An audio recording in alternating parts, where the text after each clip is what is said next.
And if you know anybody who will benefit from today's meeting, please go ahead, spend the next few minutes and share with them. Today we're going to be talking about stress. And I know it's something that most of us will benefit from or have experienced. So if today is your first time joining us, just make sure you mute yourself. There's Transformation Talks, and I'm Dr. Eugenia Caternor. I'm going to be your host for today. So if you've ever been under stress, you know that it's not a fun place to be. Okay, so when we finish, we'll have everything recorded. You can follow us on social media, dreugenia.com. I'm sorry, Dr. Eugenia at gmail.com, or you can also visit my website, dreugeniacardinal.net. You can follow us on YouTube, on Facebook, and Instagram. We'll have all the information on there for you. You can also reach me at 443-623-6080. If you have any questions, you can send us a text message, you can give us a call. So that's all we have, before we begin. And today our topic is on how stress shapes our body, our mind, and our soul. I just got back from our cruise, Women of Hope cruise. It was fantastic. We had a good time. We had a time to disconnect, a time to let loose, a time to reset, and we are back ready to get back to work. And hopefully, we'll be having another one back, believe, in May of next year. So if you would like to join us, make sure you send me a message and we can put you on the list. But we really, really had a good time. It was time of connection with God as well. Okay, so to begin, what is stress? We all know. Hey, somebody said count me in. There we go. Yeah. I will share some pictures with you guys later, and we also have some information on Facebook with pictures. You can always go to a Facebook and look at our videos and pictures from the trip. Now, so today, stress. What is stress? Stress is defined as a natural response of the body to challenges or threats, whether it's real or it's perceived. Stress can be acute or it can be chronic. When it's acute, it's short term. Something happened and you're just nervous about it. Maybe you're stressed about an exam coming up, you're stressed about something that you have to take care of, you have a court date coming up, you have an interview coming up, you have to travel. Those are acute stress. And usually, once the situation is over, the stress goes away. On the other hand, sometimes when acute stress is not taken care of, it turns into a chronic stress. Chronic stress is when it becomes long term, where we are dealing with the stress on a daily basis. Okay, stress by itself cannot break us directly, but it shapes how we feel, it shapes how we think, it shapes how we process information. Basically, it shapes us slightly and silently and slowly over time. And that's where sometimes when we're stressed, we just look at it as one of those things. We leave it alone, but over time, it starts to have effect on us. Okay, let's talk about some of the physiological aspects of stress on our body. Is the fight or flight response. So think about your heart beating so fast because you're under stress, because you're scared of something or you think something's going to happen. If that happens over and over and over again, eventually it can trigger some other responses in our body. Two hormones that usually get released when you're under stress are adrenaline and cortisol. So cortisol and adrenaline are the two hormones that comes to play whenever we are under stress. Okay, so short-term effect of this stress could be racing heart rate or heartbeat. Your heart is beating faster than it should. You're sweating, your muscles become tense. Your reflexes becomes like really quick to respond or to react. Okay, and if this goes on over time, then it turns into a chronic. stress, where your heart is racing constantly all the time. And what happens when that happens? Your blood pressure goes up. It can raise your blood pressure, which in turn it can lead into heart disease. It weakens your immune system. Okay, you get sick very frequently. Every little thing, you're having a cold, you're having, body just don't feel right.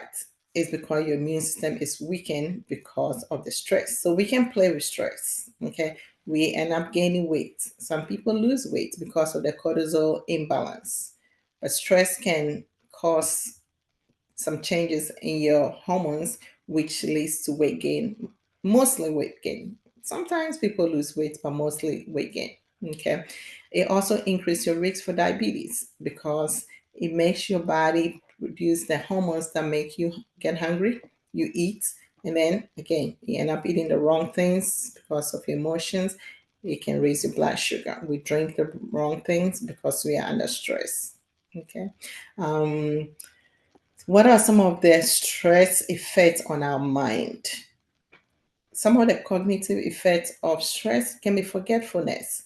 People tend to forget things when they are under stress. Sometimes you're driving and time realize you even forget where you're going. It could be from your stress. Leaving your keys in the car. It could be from stress. Poor concentration. When you go to work, you realize that we're not doing our best as we used to because you're under stress.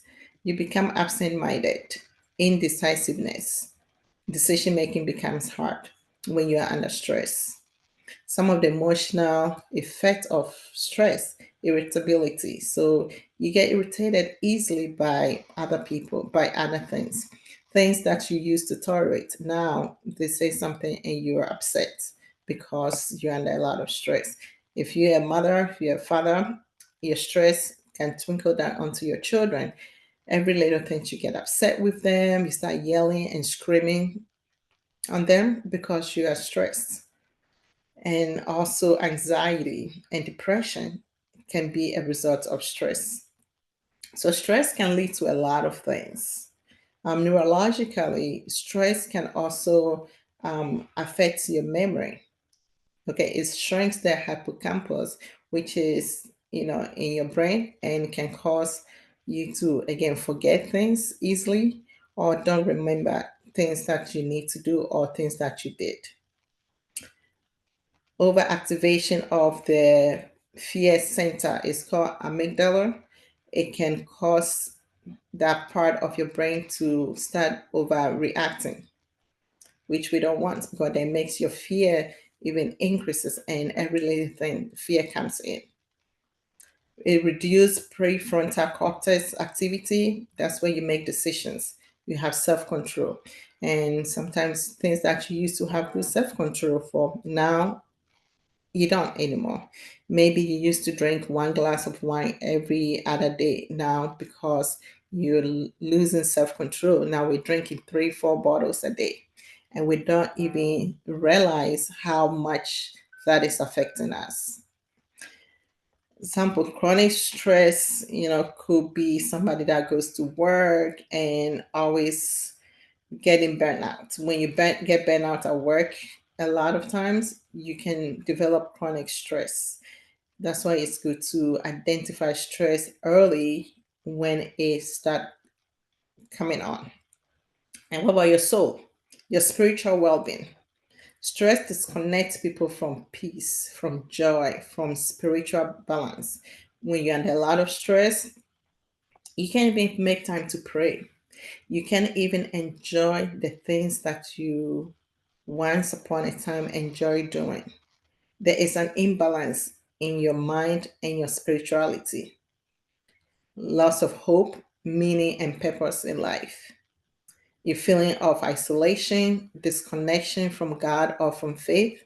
Some people, when they're stressed, they don't want to be around people. Therefore, they even stop going to church because they don't want people to see them stressed or feeling down. It affects our prayer life and our meditation. It's again through or from the racing thoughts. We can take our focus off doing the things that we used to do to bring us comfort as Christians, to bring us peace. Now we can even listen to the things that we used to listen to. Chronic stress, it makes people sick and healthy coping mechanism. And that's why some people go into substance use, alcohol, overeating, or easily getting angry. Chronic stress can do that to you. But we know the word of God says we should cast our anxiety on him because he cares for us. First Peter 5:7. So whenever you're stressed, always remember even the Bible reference stress and how we can manage it. Okay. The connection between body, mind, and soul when it comes to stress is a holistic factor and it can have impact on one area, but then it can spill into other areas. For example, if you're stressed and you're starting to, let's say, lose sleep or you're not able to sleep because you're stressed, what happened? Now we're going to get up in the morning and not have enough rest. And when we don't have enough rest, that's going to cause us to be tired when we wake up in the morning. We have work to go to. Now we're going to work tired. We're on the road driving when we are tired. Time you get to work, you have work to do because you didn't get enough sleep. Now you get to work and you're groggy, you're tired, you're not even responding well to your coworkers or your customers. It's going to affect your work or your work performance. So one stress can lead to different things and it only makes the stress even worse. So always trying to figure out where the stress is coming from. And then we can trace it back and see how we can fix it. Mental stress can lead to physical illness because when you're stressed and it's causing you to feel anxious, to feel depressed, again, physically, it can affect you. Physical stress can lead to emotional exhaustion. Spiritual stress can lead to loss of resilience. Example, if a caregiver that is under a lot of stress, now you're having fatigue, now you're emotionally burnt out, and spiritually you're empty, and it affects how we take care of the people that we love. So if you're a parent and you have a child with special need, and you're the sole caretaker of that child, and as the child get older, you feel that you are losing your mind because now it's like 24/7, you're taking care of this child. What happened? Eventually, even the love that you have for that child goes down because now it's wearing you down. Okay. And over time, it's going to affect you and the way you provide care for the people around you, which sometimes it can put you in a position where you're not able to provide the same care for the child or the loved one. Okay. It could be your parents that you're taking care of. And we know a lot of us, our parents are still alive. Sometimes they are not feeling well, and we are the caregiver. We're taking care of them. At the same time, we're also working. So we're working 40 hours a week. When we come home, we are the full time caretaker. We're losing sleep because we're tired. And then the next day, we had to go back to work. Then what happened? It goes on and on and on. And now it started affecting us. That's why self care is very important. Okay. Distress, become overwhelmed, which can damage our health and it can weaken our relationship. Our loved ones are also part of the process. So we don't feel that they need to be taken care of, or we don't think they are also suffering because of what we're going through. But we always have to know that we're not the only one feeling the stress. The people around us are also feeling it. I've seen marriages destroyed because one person is stressed and doesn't know how to manage the stress, and now everybody else in the house have to pay the price for it. So just make sure that your stress is not causing other people to suffer. Okay.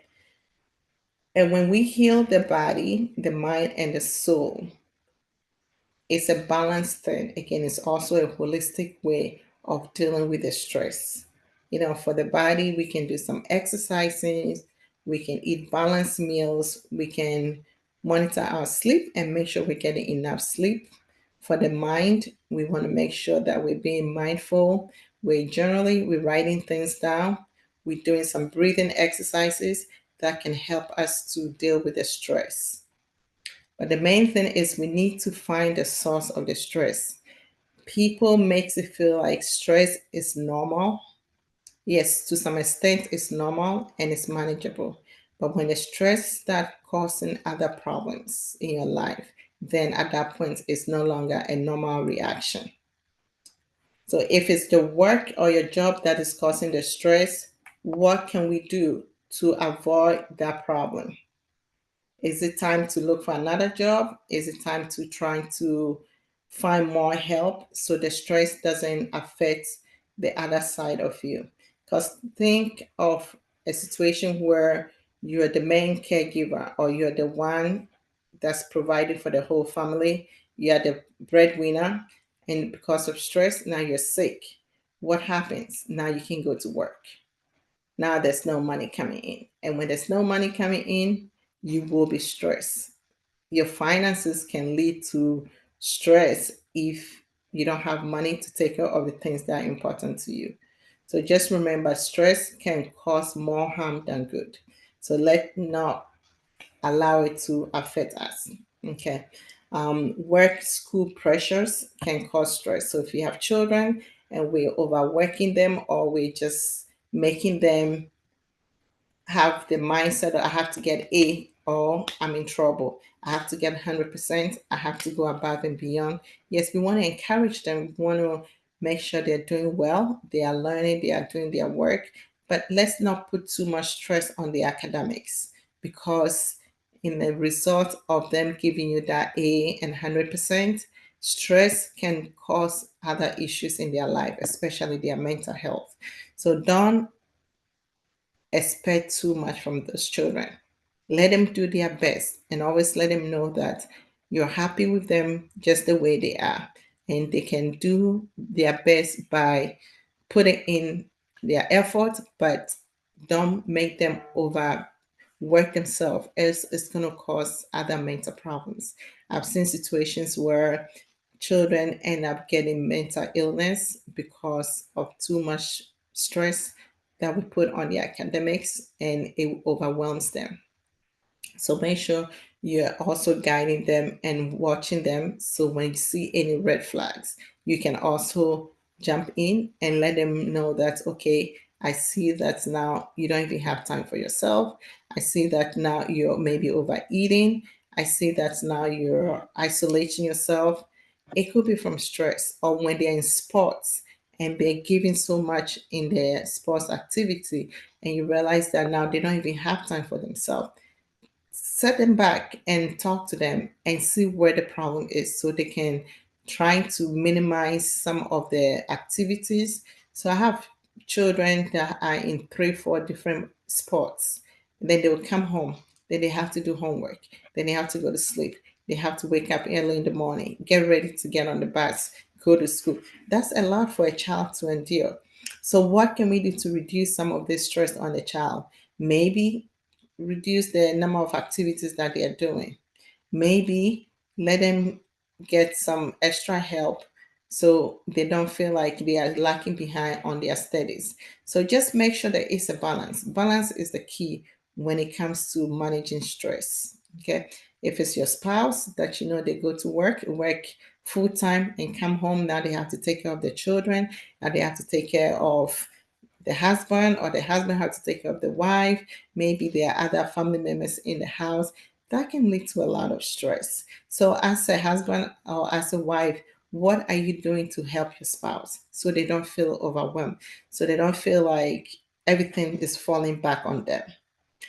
You can help with the house chores. We don't have to cook or eat homemade food every day. Days that both of you are working late, coming home late, maybe you can order something out.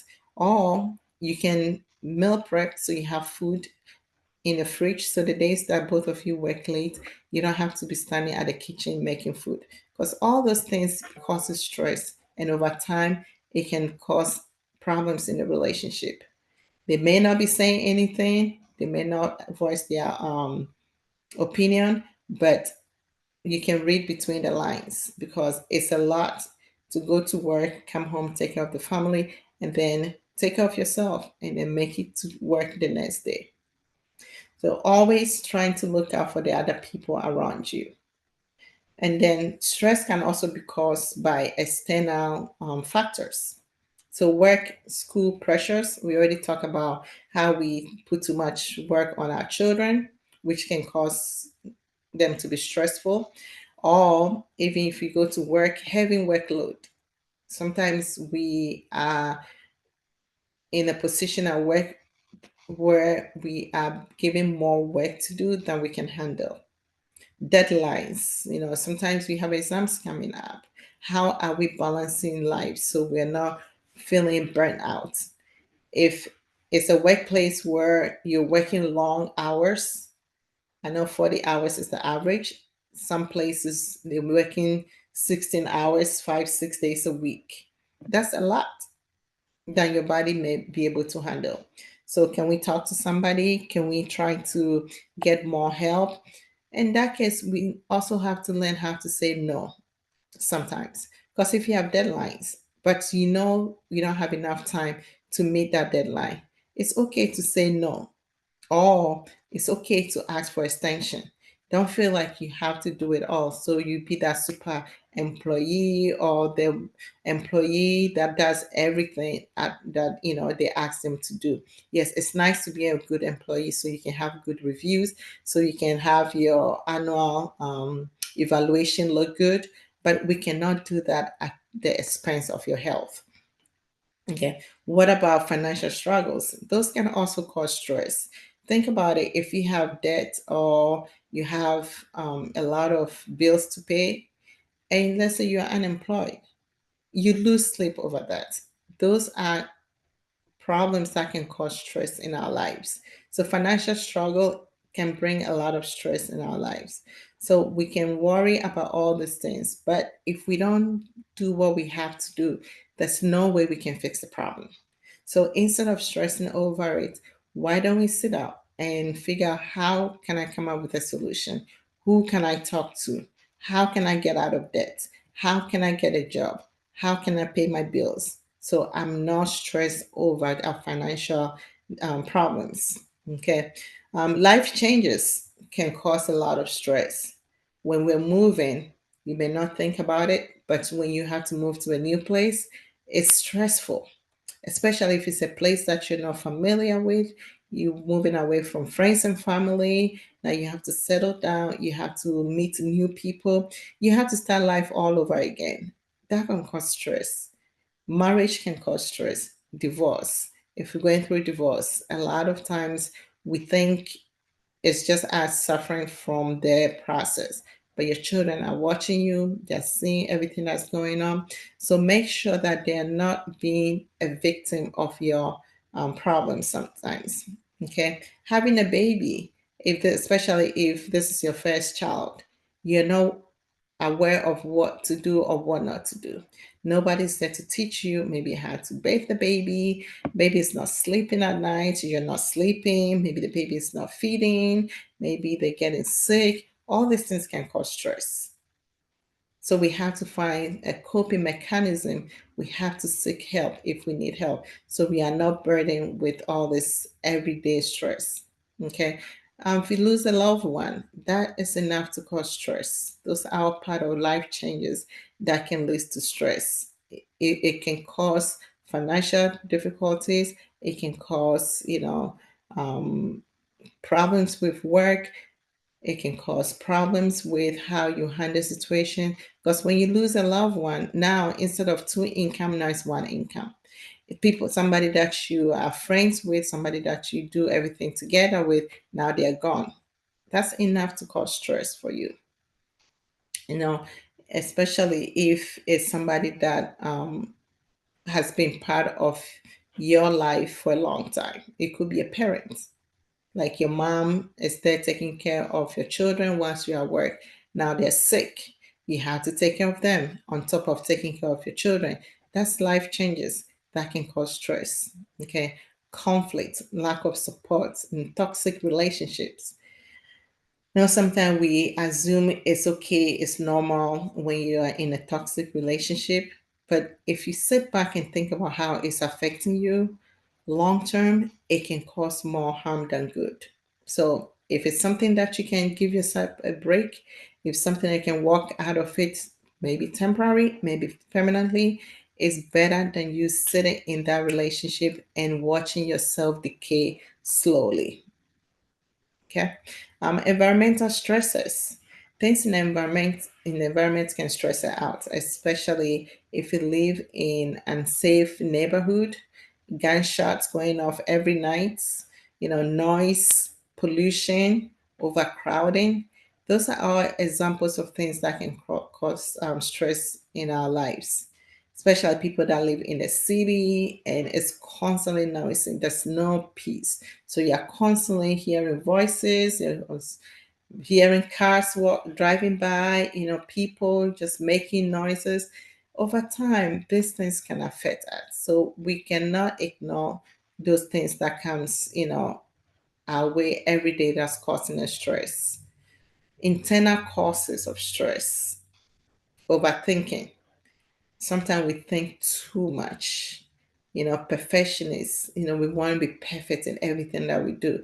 Self criticism. Sometimes we criticize ourselves so much, like everything that we do is not good enough. People are not giving us the feedback that we want. People are not giving us the thumbs up that we're asking for.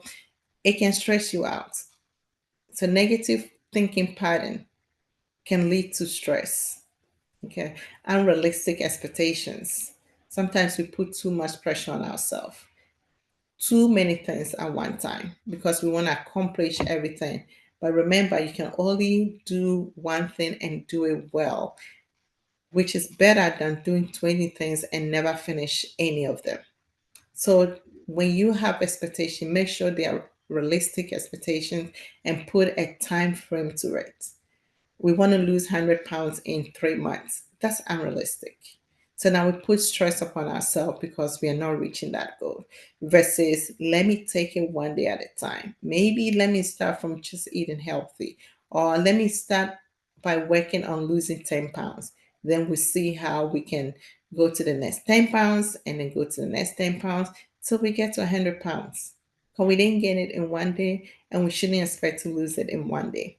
So making sure that we are not making decisions based on what we think we can do, but being realistic. Fear of the unknown. Sometimes we worry about the future, the uncertainty, and now a lot of people are losing their jobs because the job market is becoming very, very shaky. And we all know everything that's going on. So, how is that affecting you? How is that stressing you out? If we don't fix it, eventually it will turn into chronic stress. What can we do to help us to avoid those stress factors that are happening every day because of the fear of unknown? We're anxious about job security. We are anxious about our health. Everybody in the family have high blood pressure. It's just a matter of time that I'm going to get it. Now, what can we do so we can avoid it? Lack of control, feeling powerless over situations. So let's say, for instance, you have a child that is on drugs. What can you do to help the child? I don't know. I don't know what I can do. You don't know what you can do, but there is solution. And you worrying over it, you stressing over it, it's not going to fix it. Can we talk to somebody, praying about it, asking people that have gone through this and see how they did it and how they were able to overcome it?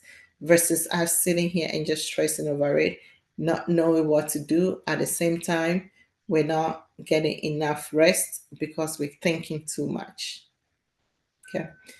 And some of the health related causes of stress or things that stress can lead to is heart disease, diabetes. I already talked about those. Cancer. Some of the cancers is, a result of things that we are stressed about that we end up doing as a result of the stress. Disability, physical disability, stress can lead to that too. So make sure we're taking care of this body. Poor lifestyle habits, poor diet, not exercising, lack of sleep, it can affect our health. Drug use, alcohol, social media overuse. No, we don't think that's a problem, but when we use social media, it impacts the way we think, it affects the way we make decisions, it affects the validation that we're expecting from other people, which in return causes stress on us. So make sure whatever you're doing, just don't wait for people to validate your credibility. When you're doing something, you're doing it right, just stay focused and do it. Don't let it stress you. Okay, now I'm going to talk about stress and weight gain because that's one of the areas that we are struggling with. When we gain weight, a lot of times stress have a lot to do with it. When we stress ourselves, our body releases cortisol, which is a stress hormone. And this stress hormone increases our appetites. It promotes fat storage, especially in the belly area, and it slows down metabolism. So over time, your body is not able to burn more calories like it used to. Again, emotional eating.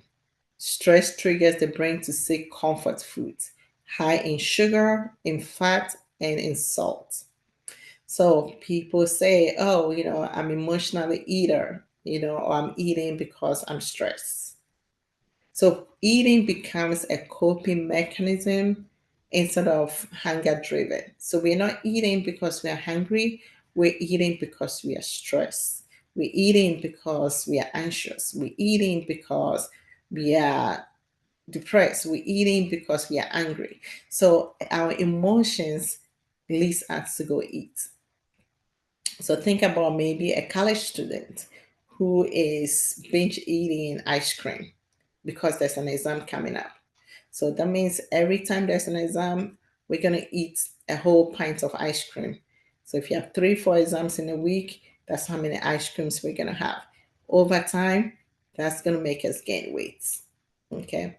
Stress that disrupts our sleep can also lead to weight gain. So when you're stressed, a lot of times we lose sleep or we don't sleep well. We have insomnia, we have restless nights because we are overthinking. And lack of sleep lowers some chemical called leptin. So leptin are hormones that are supposed to make us feel full, but sleep lowers those hormones. So what happens? We eat and not get full. And also it raises another hormone called ghrelin. So ghrelin is a hunger hormone. So it makes you hungry more and it makes you eat more. So what happens? You overeat and you crave for things that are not healthy for you.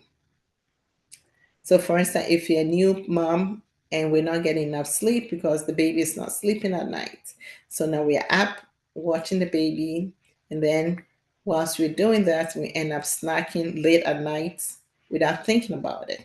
And that's where sometimes people say, oh, even when I was pregnant, I didn't gain any weight. Now I have the baby and I'm gaining so much weight. Yes, it's from the stress, it's from the baby that is, maybe causing you stress because you're not getting enough sleep. Maybe there's some health conditions or something that's going on with the baby. So it's not you, it's the body's response to the stress.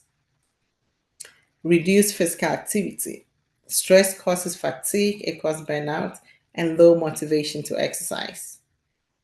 And when you sit for too long, you're skipping your workout and you end up sitting at one spot, like sedentary lifestyle, just watching TV, scrolling through social media, you're doing less activity, and that can also make you gain weight. Less activity equals to lower calories burned, and lower calorie burns leads to weight gain. That's one way to gain weight as a result of stress. Okay. What about stress and insulin and your blood sugar? Cortisol raises your blood sugar levels. So it's as usually call it salt water. It's like your body's making, I'm sorry, sugar water. Your body is making sugar water. So instead of drinking or eating the sugar, your body's already making it. So you be like, oh, I don't even eat that much. I'm only eating once a day. I don't know why I'm gaining weight. I don't know why my blood sugar is high because of the cortisol that is being raised, or it makes your blood sugar go high. Okay, and frequently spike in blood sugar can lead to insulin resistance, which promotes fat storage. Over time, this will increase obesity and also the risk for type 2 diabetes. So it's not only that the stress is making you eat more sweets or sugary stuff. Now it's going to lead to increased blood sugar, which can increase your hemoglobin A1C, which it cause you to have type 2 diabetes. Okay. And then now it's become a vicious cycle. You're stressed, you gain weight, and then more stress. So gaining weight can cause low self-esteem, body image struggles, and even your other health problems, which creates more stress, leading to more weight gain. So it kind of repeats itself. It's a repeating loop. One thing leads to the other, and it leads to the other, and leads to the other, and it keep going on and on and on. So make sure we break the cycle somewhere. Okay. So, for instance, let's say somebody is going through divorce. So now we gain weight during the stressful or nasty divorce. Then we start feeling worse about ourselves because we've gained weight. Now we're going to add more stress and then we're going to eat more. Then the cycle keep going and going. So you have to find somewhere to break that chain, to cut that loop so we can start going the right direction. How do we break the stress cycle? Okay. For our body, exercising. It relieves the stress and it also helps you burn calories. No matter how lazy you feel, please get some exercise in. Because when you exercise, it also helps you to sleep well at night. Healthy sleep habits is very important when we're trying to manage stress. Mindful eating, stress management techniques like deep breathing is good. Journaling, start writing stuff down. How did your day go? What is stressing you out? What did you do about it? How did you get over it? Okay, start writing things down. So when the stress comes later on another time, you know how you fixed it the last time, you do it again. Okay. For our souls, prayer. Prayer is very important. Pray, pray, pray, pray. Taking to God in prayer.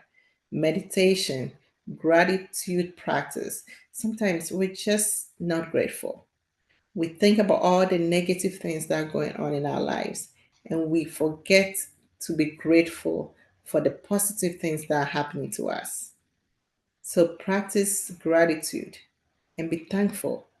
Find spiritual support group. It could be people from church, it could be people from the community, people from the family that you can connect with. Positive people, people that will push you forward, people that helps you to cope with some of the stressful situation. And also making sure that you're also doing what you have to do to help you deal with some of the stresses. Okay. We talk about exercise, we talk about, healthy nutrition, eating balanced meals instead of stress snacking. If we snack on potato chips, we snack on those ice creams, it's not going to help us. It's only going to make the problem worse. Instead, how can we incorporate more fruits, more vegetables, nuts when we are stressed? Chew on some carrots if you just need something crunchy to chew on, or nuts instead of the potato chips, which has a lot of salt, which hence is going to raise your blood pressure. Your heart is already racing, so adding more sodium is just going to make the situation worse. When you go to sleep and you're already under a lot of stress, find something to do that will help you sleep better. Sometimes you can drink like stress tea or sleep time tea. That's gonna calm the nerves down. Watch some funny movie or funny show, comedy. Those are good for you. Laughter, something that will make you laugh, and then you feel happy. Go to sleep. You wake up, refreshed. If you're the person that's always on the phone, scrolling through the phone when it's time for bedtime, turn it off or just put it on do not disturb, maybe 8 o'clock, 9 o'clock. So if anybody even trying to call you, they're not going to get you because it's time for you to prepare for bed. Relaxation techniques. So yoga, stretching, taking deep breath, those are all good things to help you relax. Massage is a good thing. If you don't like massage, fine, or you don't want people touching you, there are a lot of devices that you can get to massage your body. Massage helps to loosen those tense muscles, which sometimes can lead to neck pain, back pain, all from the stress. So take advantage of those devices or find a friend, like your daughter, your son, your husband, your wife, to give you some nice massage. Get some essential oils that can calm your body down, that can loosen the muscles, and just relax. Take vacations. When you're stressed, it's good to disconnect from everything around you. Go somewhere, even if it's just a long weekend. Just go away. Go and relax, go and reset. You come back, you feel refreshed. We can also reduce some of the stress by managing our time well. Because sometimes time management is what the problem is. Prioritizing tasks to avoid being overwhelmed. Because when you're overwhelmed, you're always under pressure. And sometimes it's because we are not managing our time well. Find the things that are important and focus on them. Those things that can wait till tomorrow, let's wait till tomorrow. But if you feel like you have to do everything in one day, or you wait till the last minute to crack everything in, that's going to cause stress. So if you have an exam to take, how can we spread it out throughout the week so we are not taking the time that you're supposed to sleep to be studying? Spread your time throughout the week, throughout the month to get things done. So, time management is very important. If you get to a point where you need professional help, get a therapist, get a counselor. Those people are there for a reason.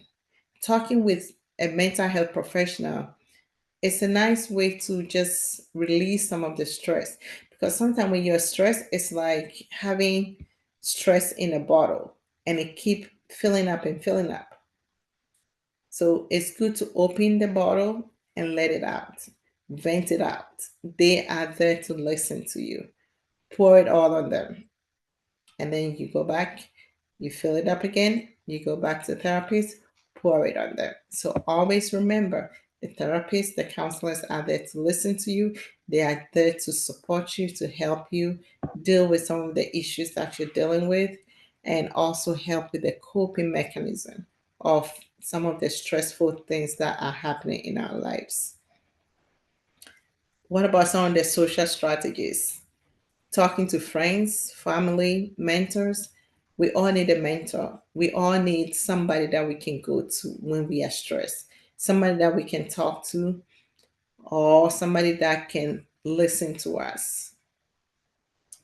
We have to set healthy boundaries, learning to say no, whether it's the family, whether it's church, whether it's work, whether that is, being around friends, learn to say no if you cannot do it. Because sometimes we put so much on ourselves and that leads to stress and it's killing us on the inside slowly. Lastly, I would say, letting go of control, trusting God with our outcomes because sometimes we feel like we are in control. We have to do everything. We have to get everything done.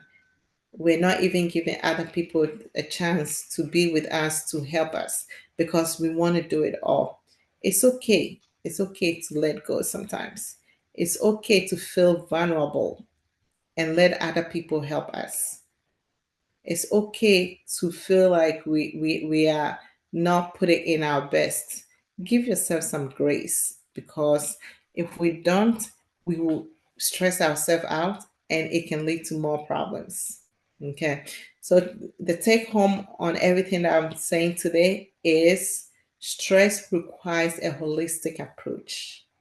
There has to be a balance between the body, the mind, and the soul. Okay.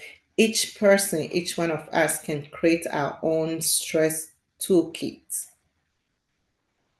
from all the strategies that we've discussed today.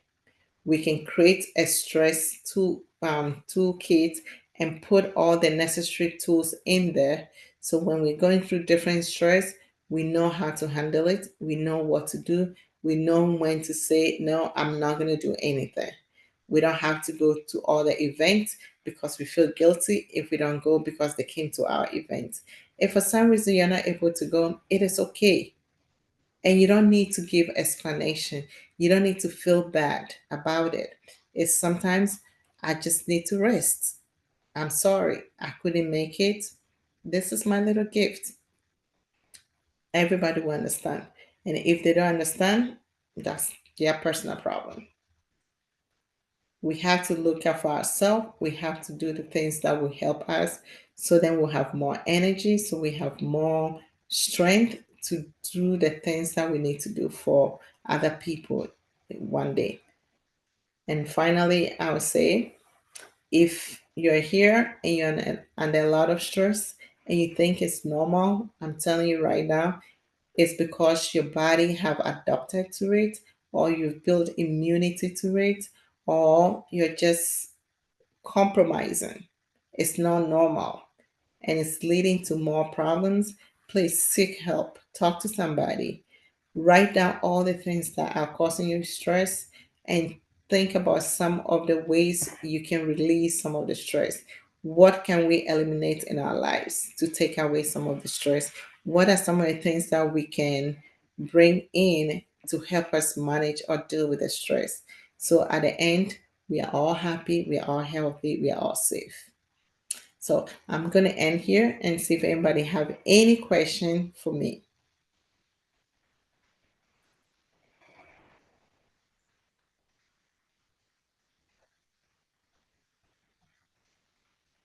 So, what you were speaking about, that sometimes medical issues can cause you to overeat as well, right? Yes. Um, in a situation like that, is it best to consult your physician pertaining to that type of situation?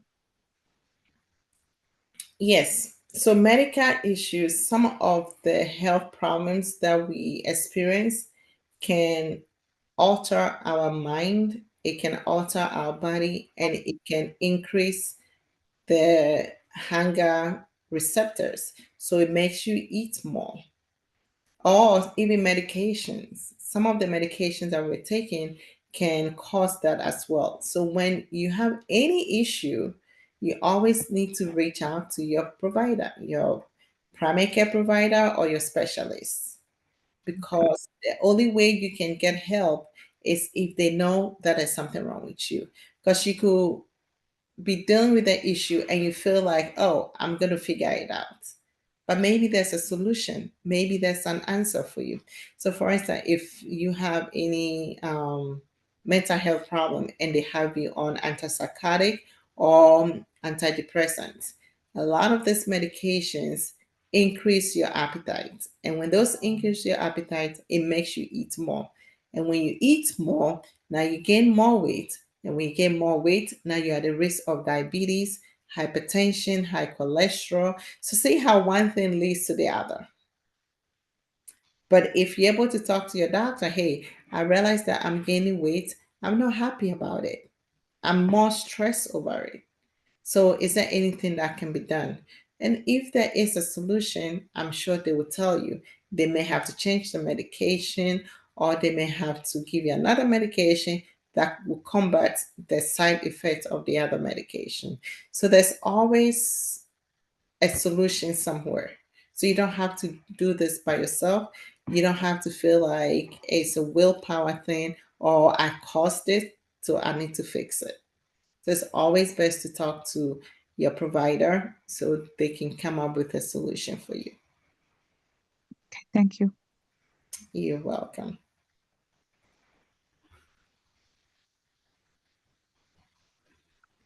Sometimes in the morning, I don't feel hungry like I used to.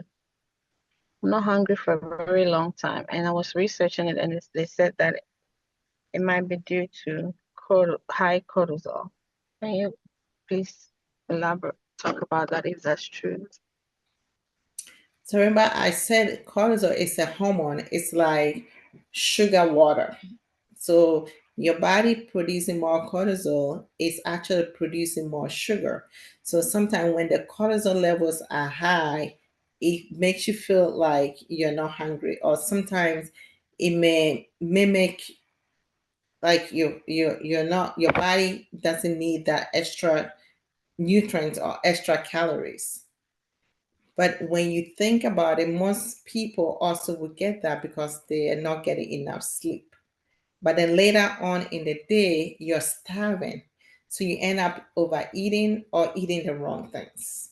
So even when you wake up, break fast. That's why it's called break the fast. So in the morning, always make sure you eat something small.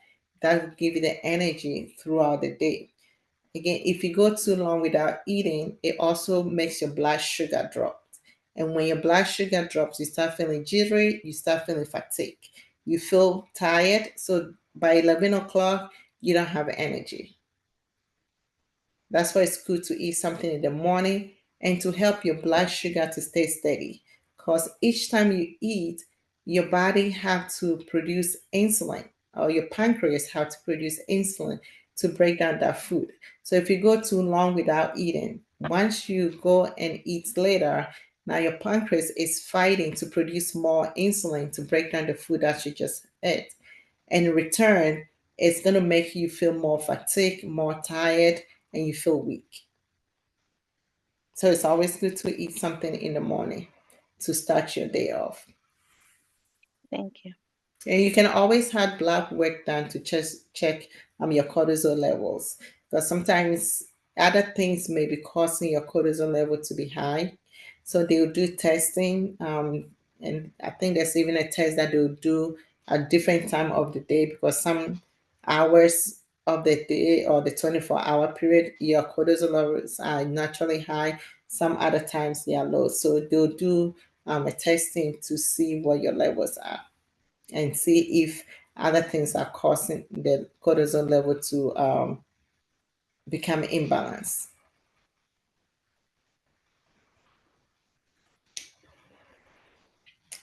So And I was told by the neurologist that the pressure that's on the pituitary gland due to the medical condition that I have, that it the pituitary gland serves as like a receptor to your body and sends signals to your body.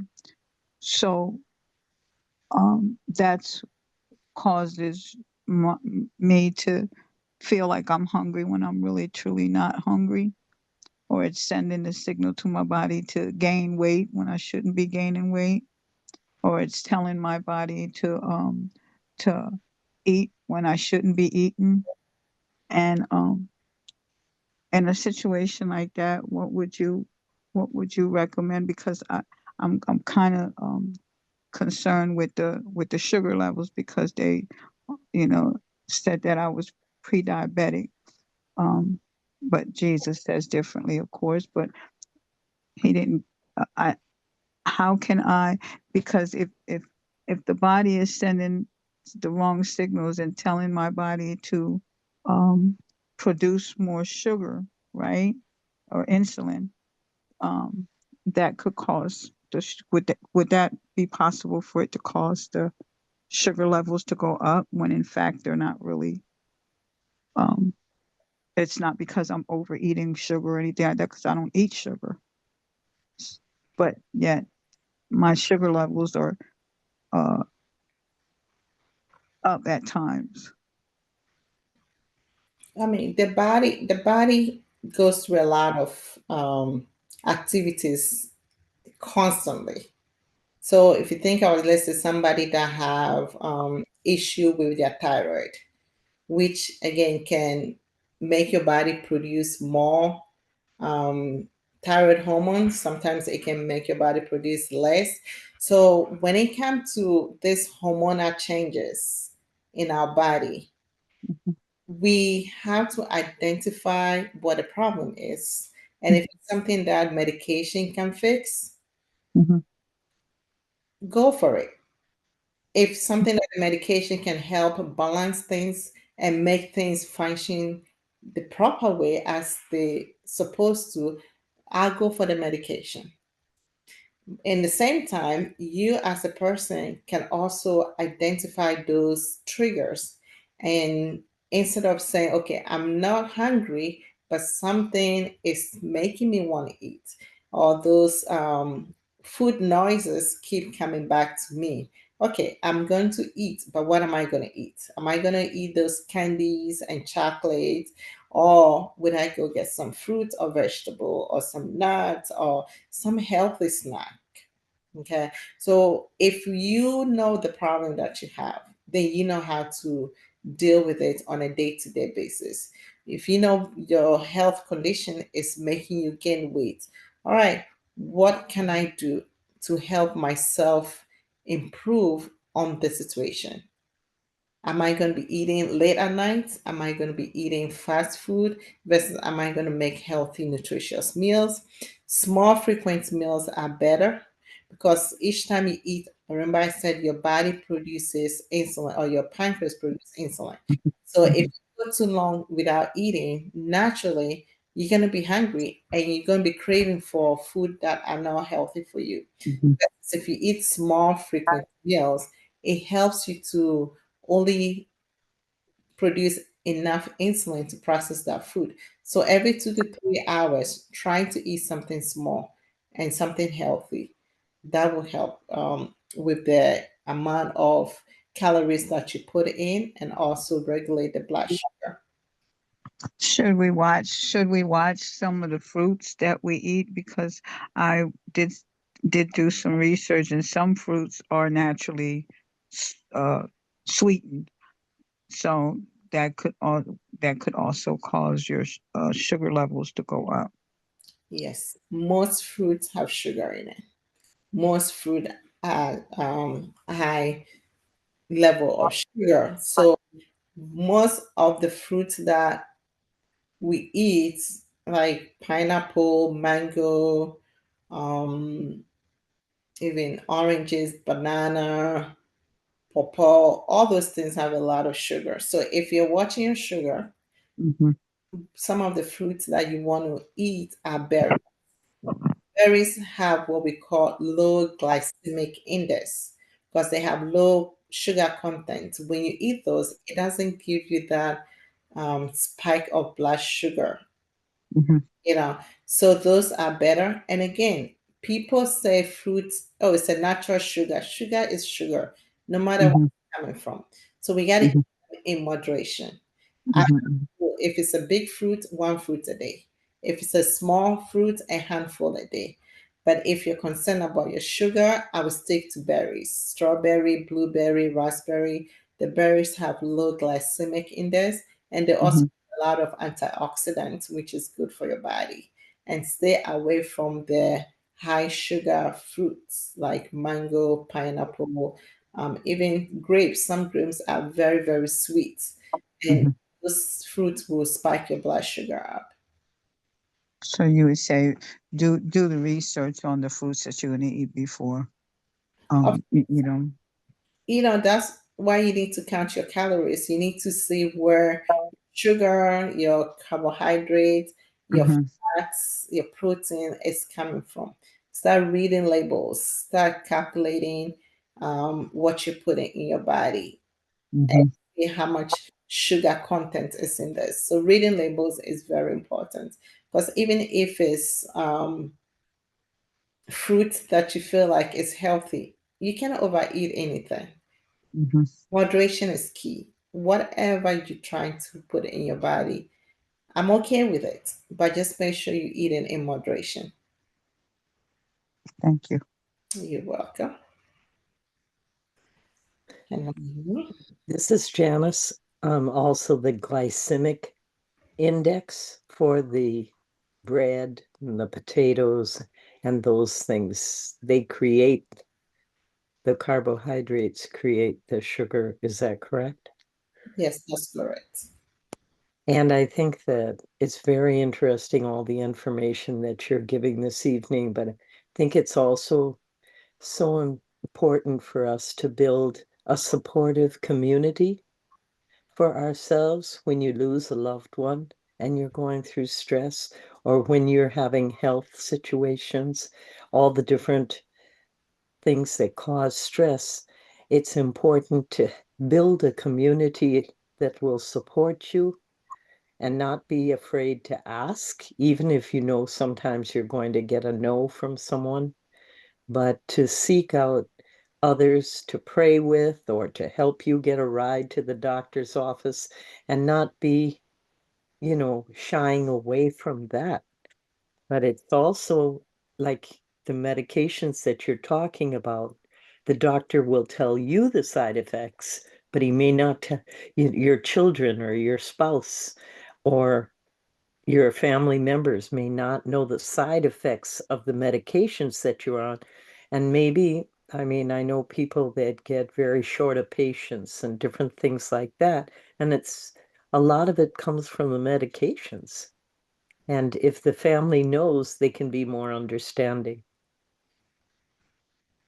Yeah, thank you. Thank Thank you you. for that contribution. I truly appreciate that.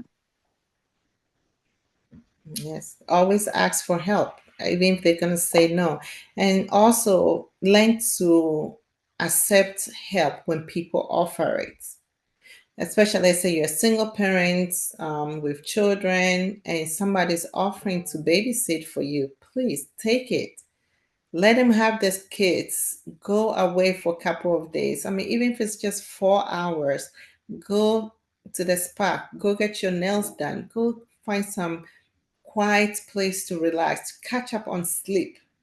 If you're taking care of a loved one, your parent, and somebody offer to stay with them, go away. Don't feel guilty. Don't feel like, oh, if I leave, that feels like I'm not doing my job, or I'm feeling like I'm not being responsible. Please go.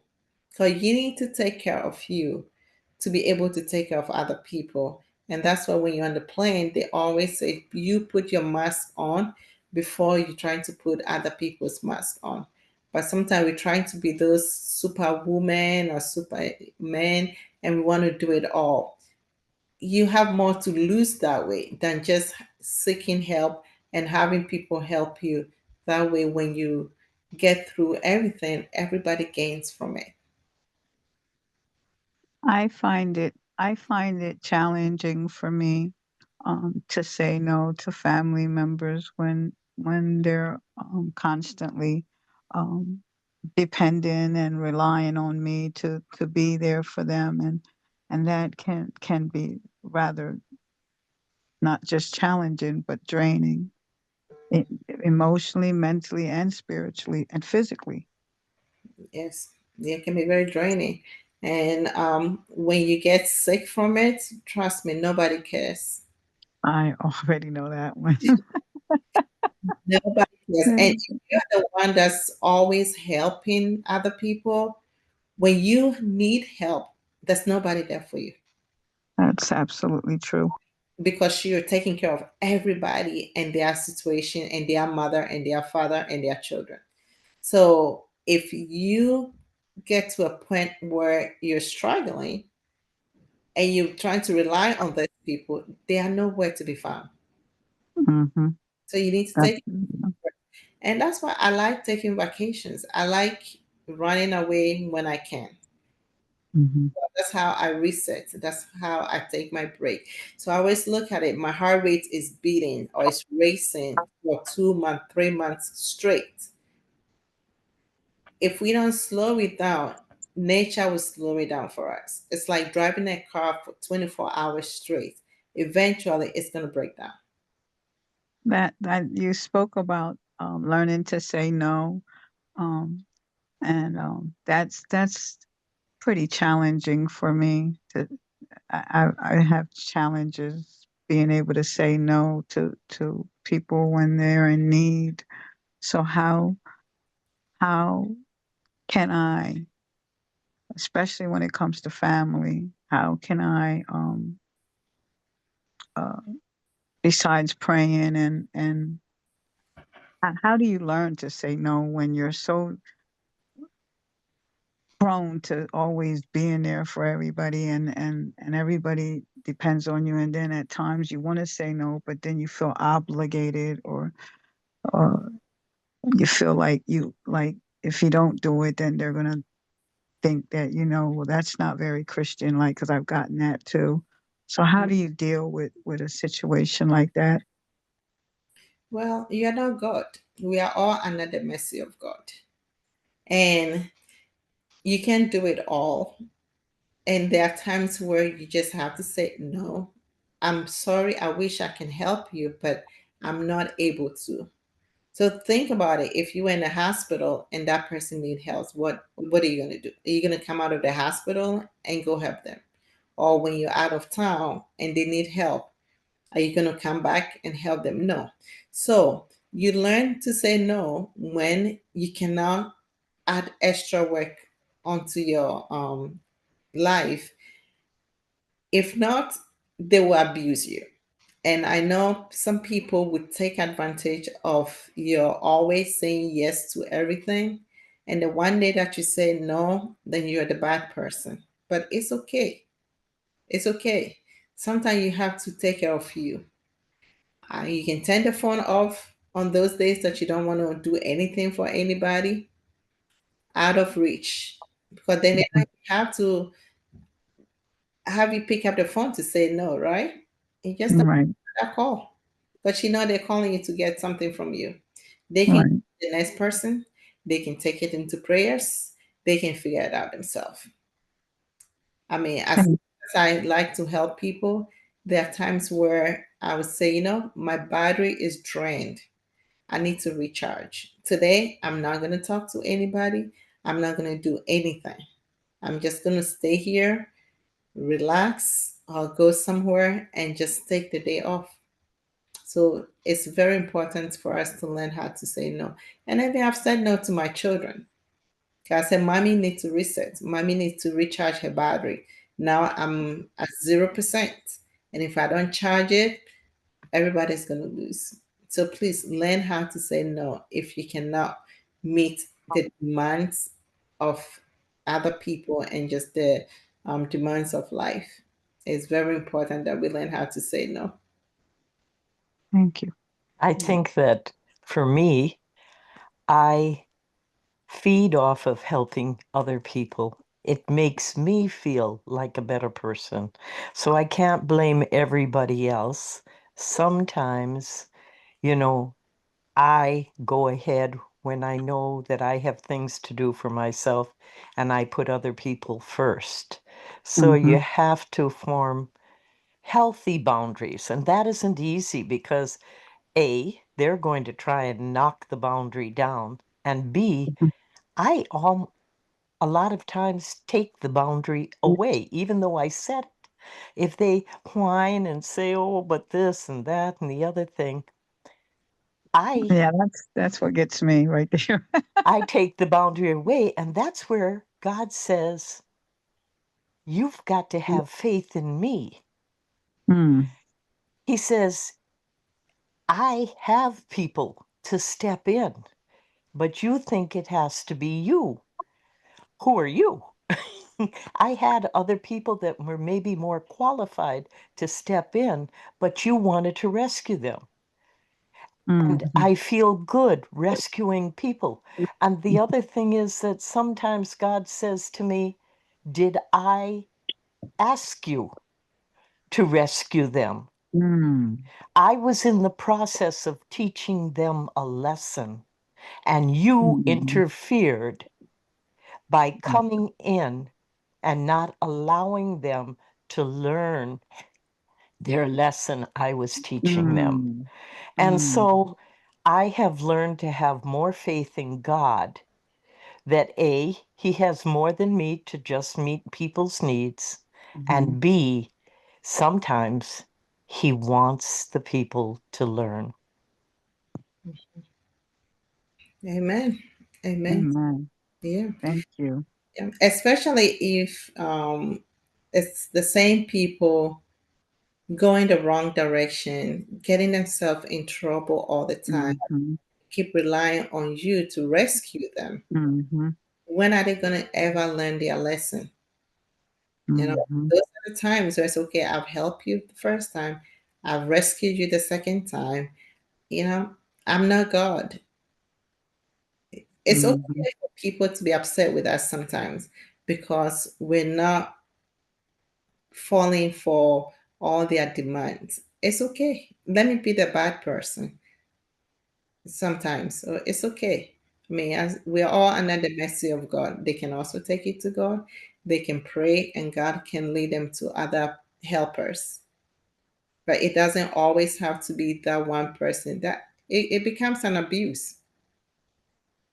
Yeah. I didn't really truly look at it from that perspective, but now that I'm looking at it from that perspective, I can see where people manipulate and take advantage of you and your kindness, and then the first thing they'll do is they'll use that, well, aren't you supposed to be a Christian, that kind of thing, kind of to make you feel guilty about what you're not doing or what you should be doing.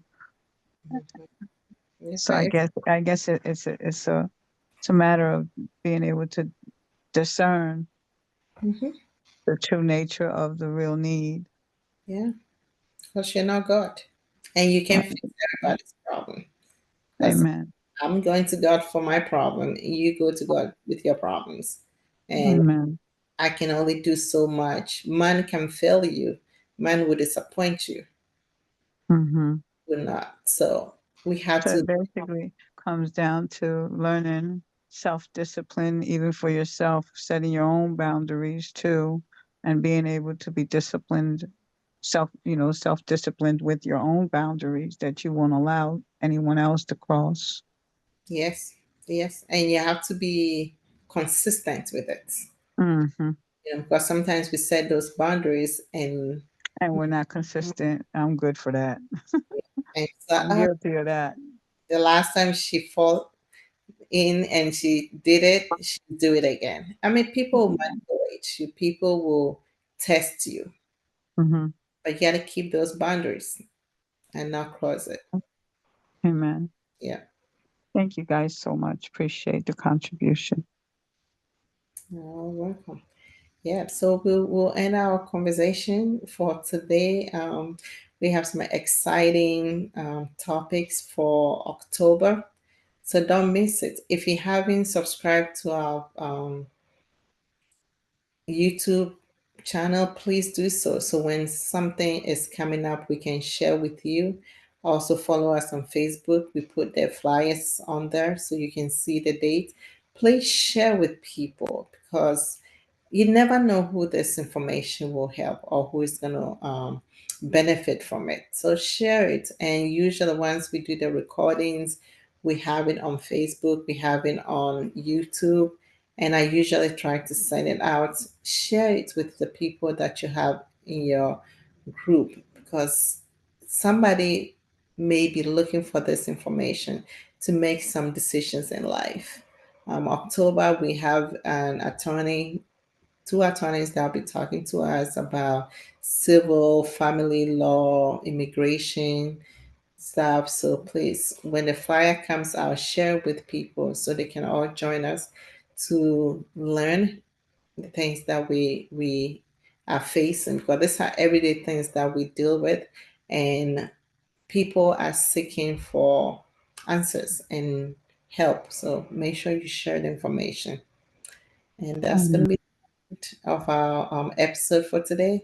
And if anybody needs me, you know how to reach me on the phone 443-623-6080. You can email me, Dr. Eugenia Caternor at gmail.com. You can visit me on my website, dreugeniacaternor.net. All the information's out there. Or follow us on Facebook and Instagram and YouTube. And thank you all for joining. Thank you all for listening. And I'm getting the responses from you, the comment, and I'm glad it's making an impact. And even if it's only one person that's benefiting from all this episode, is good enough. So we will see you guys in the next few weeks. You guys have a blessed evening and have a nice weekend. Bye bye. Amen. God bless you. Thank you. Amen. God bless you too.